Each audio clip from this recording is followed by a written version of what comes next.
2, playing pretty direct with a fair amount of long balls, which is in absolute direct contrast to the kind of possession-based 4-3-3 that they played the previous season in the Championship. So, I mean, I think that in itself deserves an unbelievable amount of credit, that he was pragmatist enough to say, if I try and play like this with this squad in the Premier League, we're going to come straight back down. Here's how we're going to play. It might not be the prettiest, but it'll be effective, and that's what we're going to do. And that's what they did, and it worked. Fair play. So, let's go to their squad then. Goalkeeper. David Raya, for me, is an excellent, excellent goalkeeper. The stats back it up. He was superb when he played. Jonas Lossell and Alvaro Fernandez, they've both returned to their parent clubs now after their loan periods, but it looks like from all the reports Thomas Frank wants to bring back Eloy Balcom as Raya's number 2. He's kind of alluded to that in the press over the last 2 or 3 weeks, so that's great. Eloy Balcom's had some decent loan spells in the lower leagues, and if he's coming in as number 2 and being given a chance, absolutely fantastic, great. And let's hope that Raya, doesn't have the injury problems that he had this season. But for me, no need for upgrades there. Right wing back, Sergi Canos, he played in this position most of the season. Mats Rawashlev, he's been decent backup.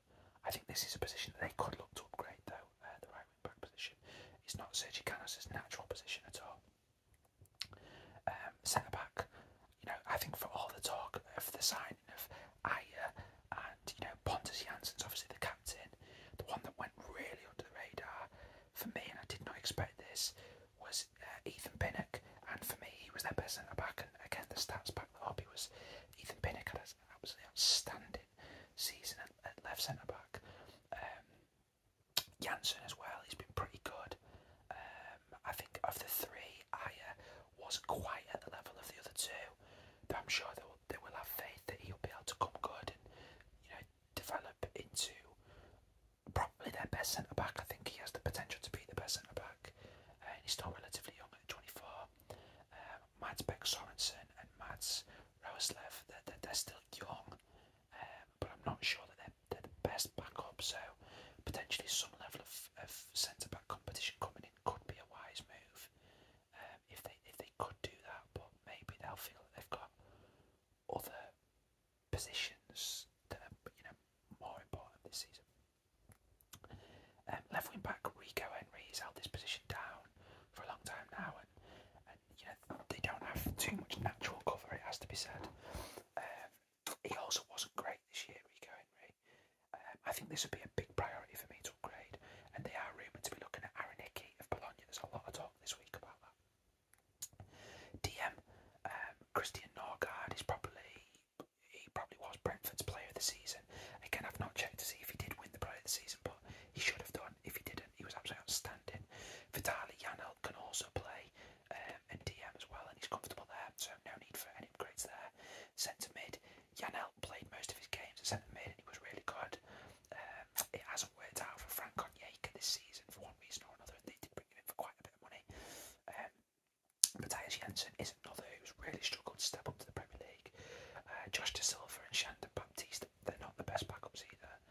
Christian Eriksen though was superb when he came in, and if he leaves that'll be a big problem for me, because when Brentford was struggling with their form, that's when he kind of came in and just gave them that lift.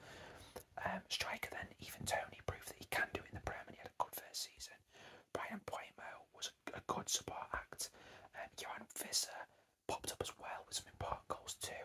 I do think though that another striker could take them to the next level, and I think that would be a really good move with Brentford typically playing in a 2. So what I do then, I would make 4 signings, certainly for the first 11. So I think a right wing back would be really good. Brentford do like to spot bargains and go for younger players based upon their analytical data-driven model. So one that's under the radar that other clubs might not be looking at would be Ronaldo Pierre Gabriel, who had a really good season at Brest. He's only 23. He was on loan from Mainz. I think they could pick him up for probably under 8 million. So that would be a really good signing, I think, to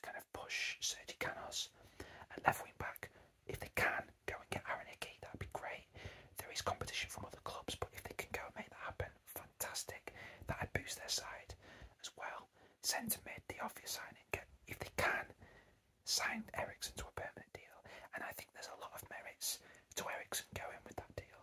You know, I think he'd be a guaranteed starter. It works in the system, not having the stress of having to step up to a Champions League team again.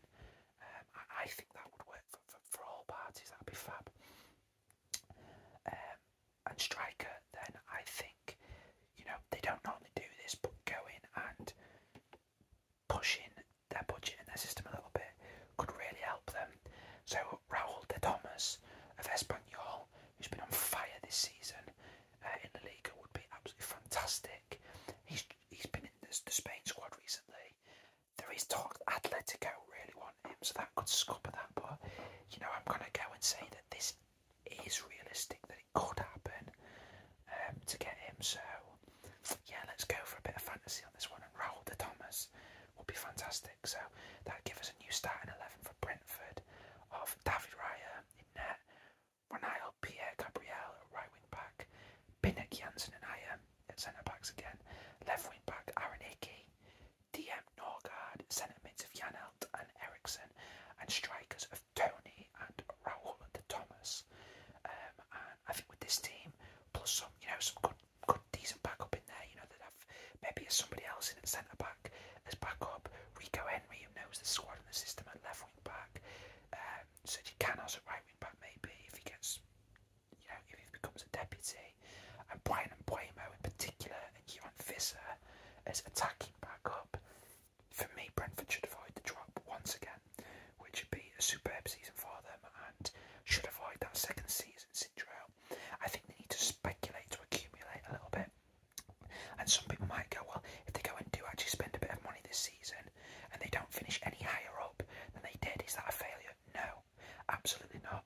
Avoiding second season syndrome and just solidify it would be a fantastic outcome for me for Brentford this season, and I would hope that a lot of Brentford fans would agree with that. I'm not being pessimistic, I'm being realistic, and good on them. I loved seeing Brentford. I hope they stay up again this season.